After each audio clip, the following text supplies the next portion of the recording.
Okay, for 88, the functions are written in function notation, and they want us to find f of 4. So for a, right, we want to find f of 4, and we're going to substitute in a 4 for x, right? 4 minus 7 plus 3. And then we're just going to simplify, right? So I get negative absolute value of negative 3 plus 3.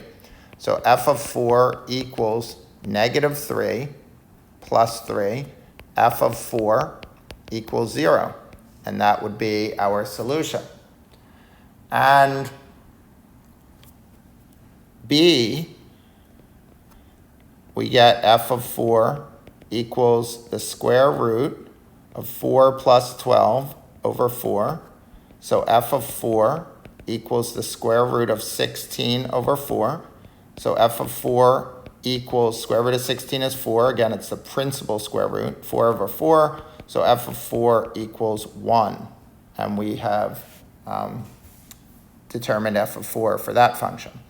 And then for C, we have f of 4 equals 2 minus the cubed root of 4 plus 23.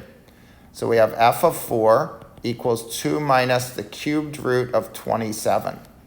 So the cubed root of 27, right, we need a number multiplied by itself 3 times to give 27. So 3 times 3 times 3 is 27. So the cubed root of 27 is 3.